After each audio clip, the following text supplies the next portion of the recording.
예수님께서 인간으로 태어나시기 위해서 마리아의 몸을 빌려서 성령으로 잉태되기 직전에 성부 하나님과 성자 예수님께서 천국에서 나누셨던 대화가 성경에 기록이 되어 있습니다. 히브리서 10장 5절부터 7절의 말씀이 나와 있는데요, 같이 한번 말씀을 봉독해 올립니다. 그러므로 주께서 세상에 임하실 때에 이르시되 하나님이 제사와 예물을 원하지 아니하시고 오직 나를 위하여 한 몸을 예비하셨도다. 번제와 속죄제는 기뻐하지 아니하시나니 이에 내가 말하기를 하나님이여 보시옵소서, 두루마리 책에 나를 가리켜 기록된 것과 같이 하나님의 뜻을 행하러 왔나이다 하셨느니라. 아멘. 여러분, 이 본문의 말씀을 좀 이해하기 쉽게 제가 다시 한번 말씀드리자면 이런 내용입니다. 하나님께서는 짐승의 피로 드려지는 번제와 속죄제를 기뻐하지 아니하시고 나를 위하여 한 몸을 준비해 놓으셨습니다. 하나님, 나를 보시옵소서. 구약 성경에 나를 가리켜 예언된 대로 하나님의 뜻을 행하러 내가 왔습니다. 내가 속죄 제물이 되겠습니다 라는 그런 내용입니다. 이런 대화를 나누신 후에 예수님께서는 마리아의 몸에 성령으로 잉태되셨고요, 인간의 몸으로 세상에 태어나신 것입니다. 그런데 왜 예수님께서는 인간의 몸으로 오셔야만 됐을까?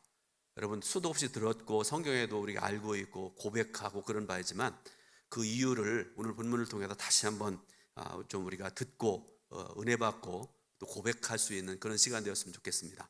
첫 번째로 예수님께서 왜 인간으로 오셨는가 하면 대속 죄물로 죽으시기 위해서 오셨습니다. 오늘 읽은 말씀 중에 9절을 보게 되면요, 자, 여러분 9절, 오늘은 성경을 많이 같이 읽으셔야 됩니다. 9절 말씀을 함께 봉독해 올립니다. 오직 우리가 천사보다 잠시 동안 못하게 하심을 입은 자 곧 죽음의 고난을 받으심으로 말미암아 영광과 존귀로 관을 쓰신 예수를 보니 이를 행하심은 하나님의 은혜로 말미암아 모든 사람을 위하여 죽음을 맛보려 하심이라. 아멘. 자, 범죄한 인간은 절대로 스스로를 구원할 능력이 없는 죄인이고요, 나약한 존재일 수밖에 없습니다. 우리의 노력으로 구원을 이룰 수도 없을 만큼 우리가 온전한 사람 되지 못하고요, 또 선행과 수양을 할 수도 없는 그런 존재가 되어버렸습니다. 다시 말해서 죄인 스스로 죄의 문제를 완전히 해결할 수 없는 그런 존재가 될 수밖에 없었다는 말씀입니다. 구약시대에는 인간의 죄의 문제를 해결하기 위해서 하나님께 제사를 드렸죠. 제사, 지금은 안 쓰는 말이지만 구약시대는 제사를 드렸습니다. 그래서 구약의 39권의 책들 중에 레위기라는 책이 있는데요, 여러분, 레위기라는 책은 별명이 붙어 있기를 제사장의 책 혹은 제사의 책이라 이렇게 별명이 붙어 있는 책이 바로 레위기입니다. 그리고 레위기 전체 27장, 레위기는 1장부터 27장까지 말씀이 기록이 되어 있는데 그 중에서 1장부터 7장 말씀을 보게 되면 하나님께서 택하신 선민 이스라엘 백성들이 하나님께 드렸던 5가지 제사에 대해서 말씀을 하세요. 기억하십니까? 여러분, 지금 우리가 하나님께 제사 드리는 거 아니지만 구약시대에 드렸던 제사하고 그런데요, 그렇지만 우리가 알아야 될 중요한 성경 말씀에도 있는 그런 내용이 그렇습니다. 이스라엘이 드렸던 5가지 제사 중에 제일 첫 번째, 가장 중요하고 많이 드렸던 제사 중에 하나가 바로 번제라는 제사입니다. 두 번째 드렸던 제사는 소제라는 제사입니다. 세 번째 드렸던 제사는 화목제라는 제사, 네 번째로는 속죄제, 또 5번째 제사는 속건제라는 제사입니다. 그런데 여러분, 결론적으로 말씀드려서 이 제사들은요, 인류 역사상 수천 년, 수만 년을 제사를 드렸고 반복해서 드렸고, 그렇죠? 여러분, 한번 생각을 해보세요. 나 같은 죄인이 하나님이 정하신 이런 율법 말씀대로 제사를 드려야 되는데 아마 저 같으면 아마 수백 번, 수천 년 개인적으로 드렸을 것 같아요. 부족하니까. 그런데 이렇게 인류 역사상 수천, 수만 년 동안 수만 번 드렸어도 성경 말씀 보니까 죄의 문제를 온전히 해결할 수 없었다, 이렇게 말씀을 하고 계세요. 인간의 죄의 문제를 해결하기 위해서 구약시대에 이런 제사를 드렸는데, 또 예를 들어서요, 어떤 사람들을 보게 되면요, 이런 제사의 방법이 아니라 선행을 통해서 스스로 구원에 이르려고 하는 그런 사람들도 있었던 것 같습니다. 또 그 밖에 인간적인 방법들, 행위들을 통해서 죄의 문제를 해결하려는 시도들이 많이 있어 왔었습니다. 그런데 여러분, 제가 이 말씀 준비하면서 한편으로 재미있기도 하고요, 그 다음에 또 의미 있는 그런 얘기를 봐서 여러분들에게 좀 소개해 드리려고 그래요. 성경은 아닙니다. 잘 한번 들어보시면 유익한 그런 내용이기도 그렇습니다. 제가 읽어드릴게요. 당신이 세상을 떠난 후 하늘나라의 현관에서 신문을 받을 때가 있을 것입니다. 그때 천사장이 물을 것입니다. 당신은 죄인입니까? 아니면 의인입니까? 그때 여러분, 세 가지의 대답이 있을 수 있다고 말씀하는데요, 그때 죄인인 것 같습니다 라고 대답하지 마세요. 그러면 천사장은 지체 없이 당신은 지옥으로 가시오, 죄인이 가는 곳은 지옥입니다 라고 말할 것입니다. 두 번째로, 만일 당신이 나는 의인입니다 라고 말한다면 천사장은 이렇게 신문할 것입니다. 그렇습니까? 그렇다면 그 증거를 대주십시오. 그때 당신은 어리석게도 당신의 일기장을 뒤적이면서 제가 예전에 이런 착한 일을 하고 이런 선한 일을 한 적이 있습니다 라고 말하지 마세요.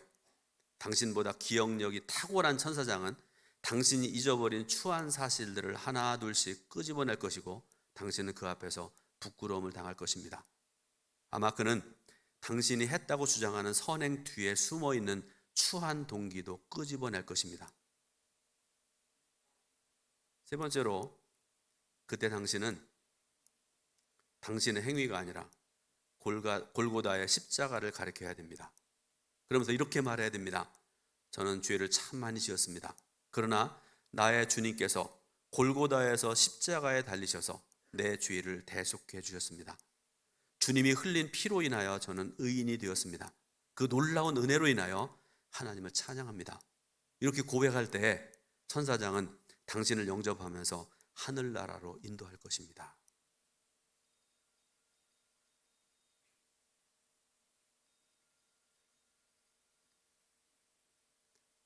마침 울리네요. 여러분, 성경 말씀은 아니라고 말씀드렸죠. 어느 믿음의 사람이 쓴 글이지만 죄의 문제를 해결할 수 있는 방법, 구원받을 방법을 알게 하는 그런 글 아니겠습니까? 히브리서 9장 22절 말씀을 보게 되면요, 이렇게 말씀을 하고 계세요. 율법을 따라 거의 모든 물건이 피로써 정결하게 되었나니 피 흘림이 없은즉 사함이 없느니라, 이렇게 말씀을 하세요. 여러분, 저와 여러분들이 믿는 예수님은 천사보다 훨씬 뛰어난 분이십니다. 그런 예수님이 천사보다 못한 육신을 입은 인간으로 탄생하셔야만 했던 이유는 피 흘리심을 통해서 우리의 죄를 대속하는 제물로서 죽음을 맛보셔야 됐기 때문에 그렇습니다. 믿으시길 바랍니다. 두 번째로, 구원의 창시자로 고난을 받기 위해서 예수님은 인간의 몸을 입고 이 땅에 오셨습니다. 오늘 읽은 말씀 중에 본문 10절 말씀 또 읽어보겠습니다. 10절 말씀입니다. 그러므로 만물이 그로 위하고 또한 그로 말미암은 이가 많은 아들들을 이끌어 영광에 들어가게 하시는 일에 그들의 구원의 창시자를 고난을 통하여 온전하게 하심이 합당하도다. 아멘.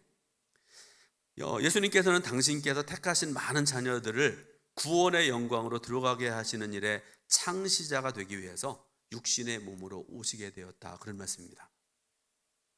죄로 인해서 막혀있는 구원의 길을 터놓기 위해서 죄인들은 고난을 대신 담당할 사람이 필요했는데, 성경 말씀 보면요, 세상 사람들 중에는 그 어떤 이름도 그 어떤 사람도 그걸 할 수 있는 사람이 없다, 이렇게 말씀을 하세요. 아주 유명한 사도행전 4장 12절 말씀, 자주 우리가 읽고 은혜 받는 그런 말씀이기도 한데요, 옆에 계신 분 좀 해주시기 바랍니다. 사도행전 4장 12절 말씀을 우리 같이 한번 읽어보겠습니다. 다른 이로서는, 사도행전 4장 12절 읽습니다. 다른 이로서는 구원을 받을 수 없나니 천하 사람 중에 구원을 받을 만한 다른 이름을 우리에게 주신 일이 없음이라 하였더라. 아멘. 우리 인류의 수천 년, 수만 년의 역사를 보게 되면요, 수많은 존경할 만한 우인들이 있습니다.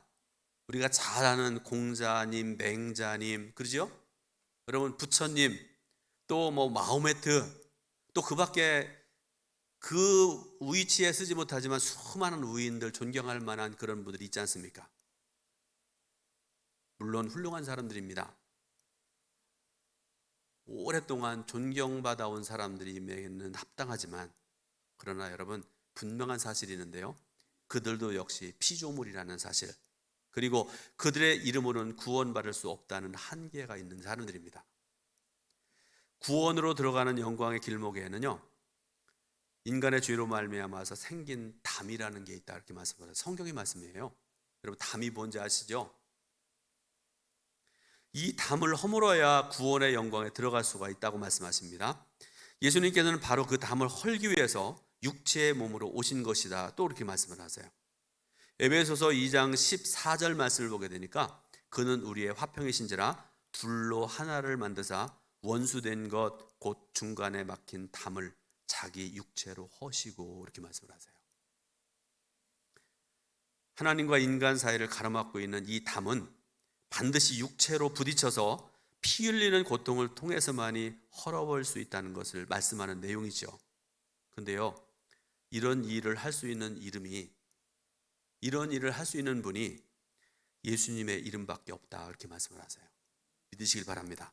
그런데 성도 여러분, 우리가 신앙생활하면서 그 길을 바로 가야 되는데요, 오직 예수의 이름, 오직 예수 그리스도의 구원의 은혜, 예수님을 통해서 구원받는 그 길을 우리가 온전히 걸어가야 되는데요, 그 길을 가로막는 악한 자들이 있습니다. 그들의 정체를 알아야 대비할 수 있고요, 진리의 길을 온전히 걸어갈 수 있는데, 두 종류를 생각을 합니다. 첫 번째, 이단입니다. 가장 우리가 접하기 쉬운 그 이단 중에 하나님의 교회 안상홍 증인회, 우리 교회 옆에 저쪽에 있는, 여러분 이렇게 된 데 있잖아요. 그들이 하는 얘기가 뭔가 하면 이미 죽은 안상홍을 재림주라고 그렇게 얘기를 해요. 죽은 자가 다시 살아난대요.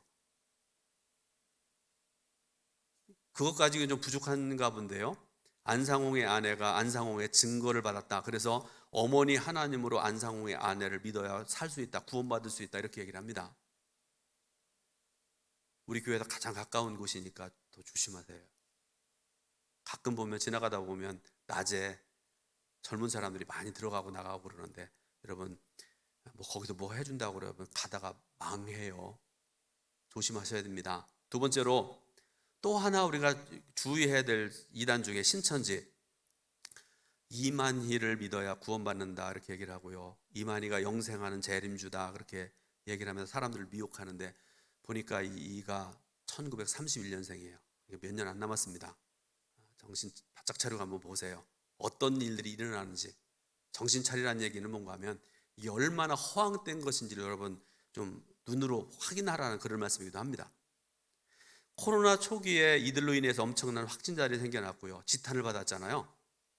잠시 잠잠해지는 듯 하더니 지금 또다시 고개를 들고 있습니다. 얼마 전에 대구에서 수만 명이 모여서 집회를 했다고 그러는데, 여러분 정신 차려야 됩니다. 두 번째로는, 이단은 아니지만 사이비들이 있습니다. 이들은 자신들의 대표나 교주를 메시아라고 하지는 않습니다. 구원자라고까지는 하지 않습니다. 그러나 교묘한 방법으로 교회 안에 들어와서 영적으로 흐려놓고 성도들과 교회를 무너뜨리는 짓을 합니다.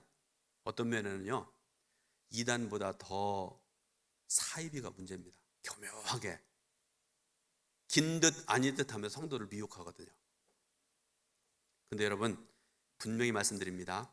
이런 이단들, 이런 사이비들이 죄로 인해 막힌 담을 허물 수 없습니다. 오직 예수 그리스도만이 그 담을 허무시고 구원의 길을 열어주신다는 사실을 믿으시길 바랍니다. 세 번째로, 사망의 세력을 이기기 위해서 예수님은 이 땅에 오셨습니다. 자, 또다시 성경 말씀 읽을 텐데요, 히브리서 2장 14절 15절 말씀입니다. 같이 봉독해 올립니다. 자녀들은 혈과 육에 속하였음에 그도 또한 같은 모양으로 혈과 육을 함께 지니심은 죽음을 통하여 죽음의 세력을 잡은 자 곧 마귀를 멸하시며 또 죽기를 무서워함으로 한평생 매여 종노릇하는 모든 자들을 놓아주려 하심이니. 아멘. 여러분, 마귀가 우리를 위협할 수 있는 가장 큰 무기는 죽음입니다. 사람들마다 죽음에 대해서 두려움을 가지고 있는 것 같아요. 어떤 믿음 좋은 권사님들, 성도님들 당장 죽어도 여한이 없습니다. 그런 말씀 하시는 분들이 꽤 있으세요. 근데 제가 얼마 전에 그 말씀을 하셨던 어느 성도님한테 들은 얘기에 의하면 그거 아니에요. 말씀은 그렇게 해도요, 오래 살고 싶으신가 봐요. 제가 가끔씩 여러분들에게 반은 농담이고 반은 축복의 말씀이기도 하고 그런 말씀 하잖아요. 너무 오래 살지 마시기 바라고, 더도 말고 적게도 말고 모세만큼만 살게 해달라고 기도해 주세요. 그러면 그렇게들 좋아하세요. 여러분, 그만큼 이 죽음이라는 것은요, 사탄이 가진 가장 강력한 무기입니다. 이 무기를 빼앗고 마귀를 멸할 수 있는 사람은 아무도 없습니다. 지금도 생명과학자들이 인간의 생명을 늘려나가기 위해서 지금도 연구하고 있다고 그러는데요. 제가 여러분 단언해서 말씀드립니다. 저는 예언자가 아니어서 예언 안 하는데 예언을 하겠습니다. 어떤 예언하는 거 하면 앞으로도 이들의 연구는 성공할 수 없습니다. 왜 그렇습니까? 하나님께서 정하신 인생이 있잖아요. 70 혹은 80. 요즘 하나님께서 은혜 베푸셔서 더 오래 사는 분들도 있고 그렇지만 성경이 분명히 말씀하고 계시잖아요. 사람은 태어나면 죽는다. 70 혹은 80이 지나면 죽는다. 죽음 후에는 심판이 있다. 분명히 말씀하시잖아요. 근데 예수님께서 이 땅에 육신으로 오신 이유가 있다, 이렇게 말씀을 하세요. 마귀로부터 사망이라는 무기를 빼앗고 마귀를 멸하시기 위해서 이 땅에 오셨습니다. 하나님은 생명의 근원이시기 때문에 죽음이라는 것 개념 자체가 없으신 분이 하나님이세요. 하나님은 죽음이라는 것을 경험할 수 없는 존재입니다. 그러나 사탄을 멸하기 위해서 죽음이라는 무기를 빼앗아야 되는데, 그래서 예수님께서는 하나님이시면서도 죽을 수밖에 없는 육신의 몸을 입어야 됐습니다. 마치 호랑이를 잡으려면 호랑이 굴로 들어가야 되는 것처럼 사탄을 멸하시기 위해서 죽음의 곧 음부에까지 내려가셔야 됐다는 것인 말씀이죠. 그리고 그곳에서 마귀와 싸우셔서 멸하시고 부활하심으로 모든 인생들을 사망의 두려움으로부터 자유하게 하신 우리 주님이심을 믿으시길 바랍니다. 바로 이러한 자유를 누린 자들이 히브리서 11장에 기록되어 있습니다. 여러분, 히브리서 11장을 보면 다 믿음으로 승리한 사람들 이야기가 나오잖아요. 그런데 우리는 앞부분에 다 되게 관심이 많은데요.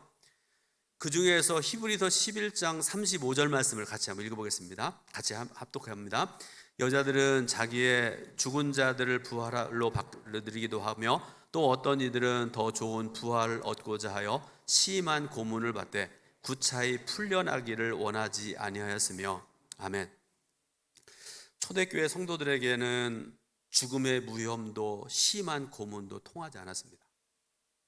너 예수 안 믿으면 살려준다. 그래도 이 사람들은 거기에 굴하지 않았습니다. 그들은 세상이 감당할 수 없는 능력의 믿음의 사람들이었습니다. 저는 우리 동천교회 성도 여러분 모두가 이런 믿음의 사람 되시길 바라고요. 세상의 그 어떤 권력도 사탄의 강한 역사도 능히 이겨낼 수 있는 강력한 믿음의 성도가 되시기를 주님의 이름으로 축원드립니다. 네 번째로, 시험받는 자들을 돕기 위해서 예수님께서 이 땅에 오셨습니다. 자, 오늘 읽을 말씀 중에 17절과 18절, 오늘 마지막으로 읽어야 될 말씀입니다. 같이 봉독해 올립니다. 그러므로 그가 범사에 형제들과 같이 되심이 마땅하도다.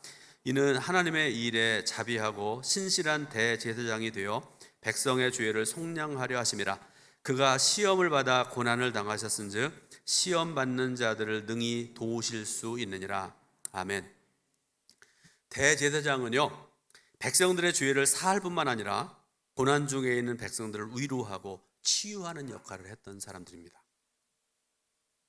성자 예수께서 이 땅에 육신으로 오셔야 됐던 이유도 바로 이것이죠.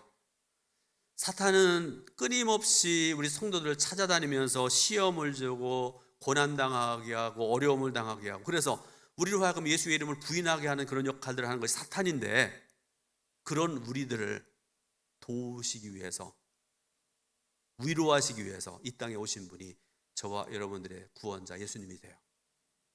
인간은 범죄한 이후로 땀 흘리는 수고 없이는 열매를 거두지 못하게 되었습니다. 그리고 온갖 질병과 사고의 고통을 당하며 살 수밖에 없는 저와 여러분들이 됐습니다. 그런데 이런 고난을 당하는 사람들에게 누가 위로를 줄 수 있겠는가? 똑같은 고난 당한 사람들이 존재가 그런 일을 할 수 있습니다.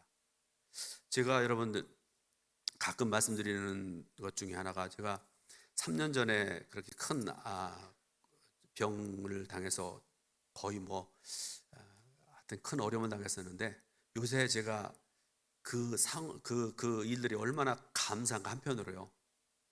왜 제가 이 말씀 드리는가 하면, 성도들이 자주 저한테 와서 기도해 달라고 말씀하시고요, 이런 병 때문에 수술 받아야 되고 이런 일 때문에 입원해야 되고 아프고 그런데 목사님 기도해 주세요, 그렇게 말씀을 할 때 제가 그 성도를 향해서 그런 말씀을 기도하기 전에 꼭 합니다. 저도 3년 전에 아시지요? 대답하시죠? 거의 죽을 뻔했던 것을 하나님께서 고쳐주셨습니다. 하나님께서 아무개 성도님도 아무개 권사님도 고쳐줄 줄 믿습니다. 근데 그게 위로가 되는 것 같아요, 성도들에게. 여러분, 위로라는 게 바로 이런 거 아니겠습니까? 그 사람과 공감대가 형성될 때 진정한 위로가 될 수 있는 것입니다. 공감대를 형성하려면 동일한 상황에 처하는 것이 제일 확실한 방법입니다. 그래서 예수님께서는 육신의 몸을 입으시고 오신 것입니다. 그리고 인간이 당하는 모든 고난과 아픔을 겪으셨습니다. 채찍에 맞아야 됐고 머리에 가시관으로 찔려야 됐습니다.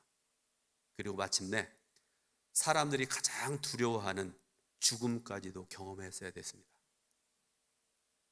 그런데 왜 그렇게까지 하셨어야 되나?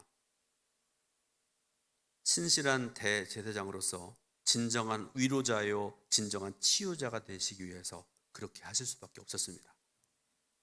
가난 때문에 춥고 배고픈 사람들에게 위로자가 되기 위해서 머리 둘 곳조차 없는 궁핍의 삶을 겪으셔야 됐던 분이 예수님이세요.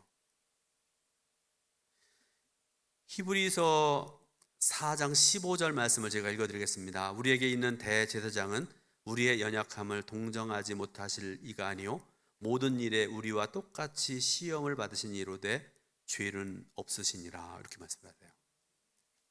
사랑하는 여러분, 성자 예수님은 대제사장으로서 우리의 연약함을 공감하시고 위로하시기 위해서 육신으로 오셔야만 됐고 우리와 똑같이 고난을 당하셔야만 됐습니다. 그런데 사실 여러분 한번 생각을 해보세요. 우리는 우리의 죄 때문에 고난당하고 우리의 죄 때문에 시험당하고 어려움당하고 그러는데, 예수님은 죄도 없으신데 순전히 저와 여러분들의 죄 때문에 고난당하시고 어려움을 당하셨잖아요. 그렇게 믿으세요? 결론적으로 말씀드립니다. 예수님께서는 우리 인생의 모든 문제를 해결하시기 위해서 인생의 몸으로, 육신의 몸으로 오셨습니다. 우리 동두천교회 성도 여러분 모두가 그런 주님의 은혜를 아시길 바라고요, 감사하시기 바라고 그 사랑을 세상 만방에 전하는 그런 복된 삶을 살아가시기를 예수님의 이름으로 축원드립니다. 기도하겠습니다. 하나님, 크신 은혜와 사랑을 감사드립니다. 귀한 주일에 예배드리게 하신 하나님, 말씀 주시니 감사드립니다. 생명과 진리의 말씀을 저에게 허락하셨는데, 예수님께서 왜 하나님이시면서 인간의 몸을 입고 세상에 오셨는지 말씀을 통해 다시 한번 듣게 하셨으니 감사드립니다. 들은 바대로 실천하고 행하고 전하며 살아가는 우리 동천교회 사랑하는 성도들 모두가 될 수 있도록 인도하여 주옵소서. 예수 그리스도의 이름으로 기도드립니다. 아멘.